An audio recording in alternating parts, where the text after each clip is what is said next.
What's up, fiends? Alucard here. Today we're going to talk about cat movies. So if you're watching this on August the 8th, happy International Cat Day. This inspired me to do this list. So today we're going to talk about a bunch of cat movies that are either in the horror genre or cult or sci-fi, stuff like that. So first off, let's get rid of the big one that everybody knows. It's a great one. It is Pet Sematary. So Pet Sematary is about the Creed family. The dad is a physician and they move to Maine, and their cat gets run over, and the dad hears about a cemetery that's actually a Micmac burial ground.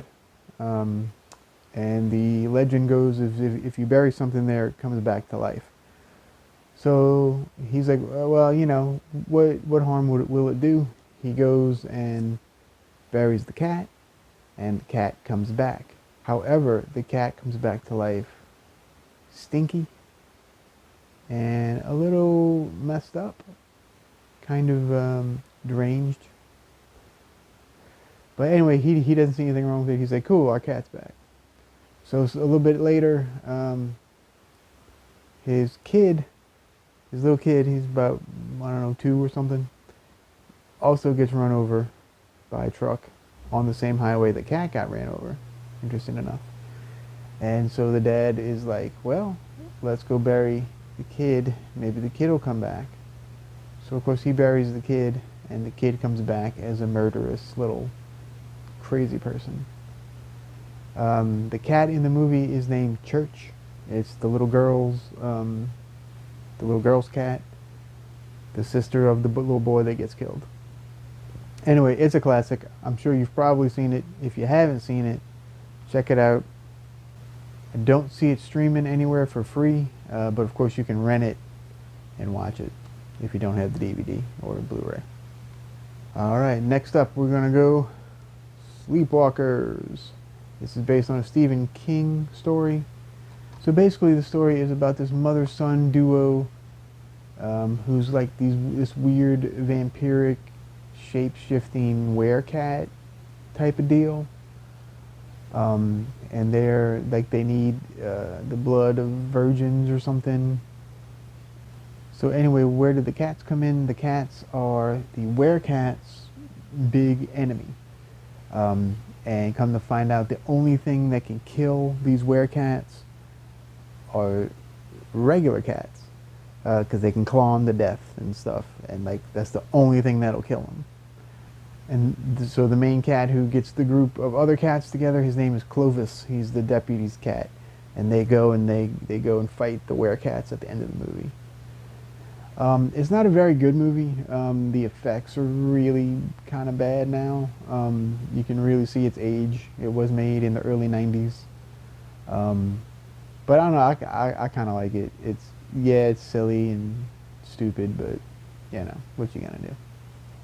Okay, so this next one I'm gonna talk about, the cat is not super heavily featured, but there is a pivotal scene in the movie with the cat. And that is Reanimator. This movie is about Herbert West. He kind of has a Frankenstein complex, kind of. He creates this serum to reanimate corpses. He animates a dead doctor in the beginning, and well, it's not like he comes back all zombified and stuff and like real aggressive. And anyway, so it moves to a little bit later. He moves to Massachusetts or something, and the first thing he experiments on is a dead cat named Rufus. And Rufus comes back, you know, all gnarled up and crazy looking. It's kind of one of those things where he realizes he can do this, but everything keeps coming back zombified and, you know, trying to kill people and stuff. It's a really great movie. Jeffrey Combs is the man. He is incredible in just about everything. And Barbara Crampton as well. She's fantastic. But yeah, Rufus, the zombie cat in Reanimator. Check it out. And Reanimator is currently streaming for free on Tubi. And it's also on Shudder if you have a Shudder subscription. Sleepwalkers is currently available to stream on Hulu.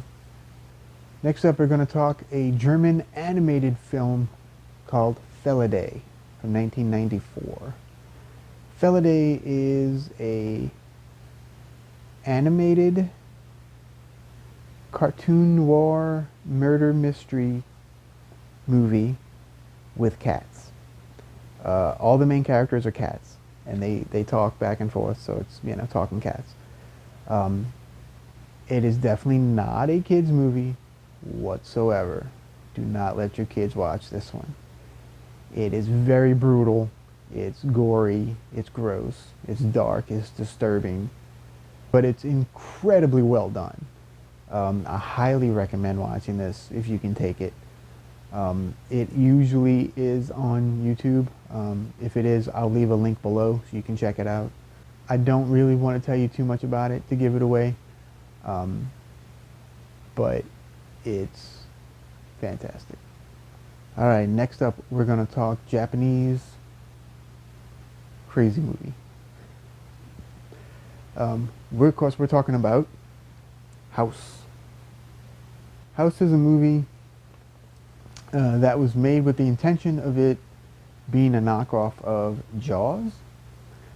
Obayashi, the director, eventually consulted his daughter, his 11-year-old daughter, I believe it was, and he asked her, what do you think is scary? So she came up with all these crazy ideas, and basically it became House. The intention was a Jaws ripoff, however, they couldn't find funding, I think, for it. So Obayashi just kind of went and did his own thing eventually. And the plot centers around a girl named Gorgeous, and her 6 friends go to her auntie's house after her father remarries. Anyway, and basically the house is possessed and wants to eat all the kids. You know, I mean, they're teenagers. I say kids, but they're teenagers. And the cat in the movie is named Blanche. I'll show a picture somewhere. While Blanche is not a main focal point of anything, there are a couple of scenes with Blanche. And there's a part where Kung Fu, yes, all the names of the girls are ridiculous. There's Gorgeous, Kung Fu, Mac, Sweet, Fantasy, Melody, and Prof. Those are the friends' names. Anyway, yeah, it's a really ridiculous movie, but super fun, and all the household items like try to eat all these kids, like the piano and everything's just kind of, yeah, it's fun. Anyway, so Blanche, there's a part where Kung Fu is about to attack Blanche because, you know, they think everything's gonna, so anyway, on her way to do the kick, her legs get cut off.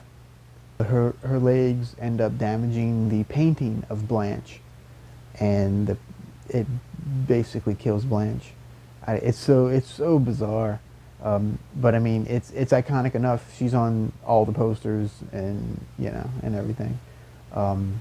It's not like super gruesome or anything, but it is a whole lot of fun, and I do recommend it. It is currently streaming on the Criterion channel. So yeah, check it out if you haven't. It's a good one. A couple of honorable mentions before I wrap it up with the last film I want to talk about. A movie called Kuroneko, which is also streaming on the Criterion channel. It translates to The Black Cat, and it's a ghost story. It's in black and white. It's really beautiful and haunting, and yeah, check that one out. It's good. And of course, you know, there's some other cats in horror and cult movies and stuff, like Tumalagia, Shadow of the Cat has Tabitha. Tales from the Dark Side, the movie, has a whole sequence. So does Two Evil Eyes. There's a movie that I have not seen that I really want to. It's streaming on Tubi right now, so I'm gonna go watch it very, very soon. Called Uninvited. It's about a cat. I don't. It's about a cat that kind of morphs into a giant killer cat thing. I don't know. It looks. I saw the trailer. It looks great. It looks super cheesy. It looks like kind of. It's kind of like Alien with the when the alien busts out the human, except the cat, the giant evil cat thing busts out another cat. It's bizarre, but it looks great. I think George Kennedy's in it, so yeah, it should be pretty fun. Another one I heard is fun is called The Uncanny with Peter Cushing. I think it's an anthology film. I know the middle story concerns an evil cousin or something that gets shrunk down to mouse size, and the girl's cat like attacks the cousin or something. Yeah, so that's another one. It seems all right. Yeah, I need to watch that too. I think that's also streaming on Tubi. And of course, you got Cat People, both versions, the 1942 and 1982 versions. And of course, there's about 80,000 versions of The Black Cat, the Edgar Allan Poe story, my favorite author. I've heard the Lucio Fulci version is very good. I've seen the old Universal film with Bela and Boris, so that one's good. All right, so I'm gonna talk about the last movie I'm gonna talk about today is Cat's Eye from 1985. Now, Cat's Eye is an anthology film. The cat loosely kind of connects the three stories. In the first story, the cat is kind of tortured a little to show the guy what can happen. Anyway, cat ends up being fine, goes on to the next story. I don't remember too much of the next story. That's the one everybody forgets about. And then the third story is the big one, where the cat's a kind of a main character. This little girl named Amanda, played by Drew Barrymore, adopts the cat and names him the General. And anyway, so the family has a parakeet. So at night they don't want the cat around because they think the cat's going to eat the parakeet. So they let the cat out every night. So anyway, at night, Amanda gets attacked by this little troll who's about this big, okay? And this little troll goes and tries to suck out Amanda's breath. It's actually a pretty cool sequence. So eventually, after a couple of nights of this, the cat gets back in and has a big fight with the troll. And it's, again, one of kind of the most iconic cat scenes in like any movie, let alone horror and cult movies.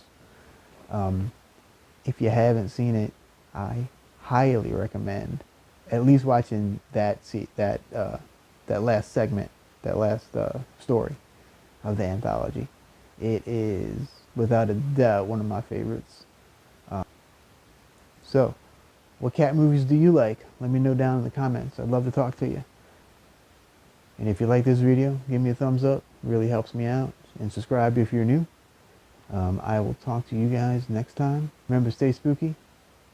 Peace.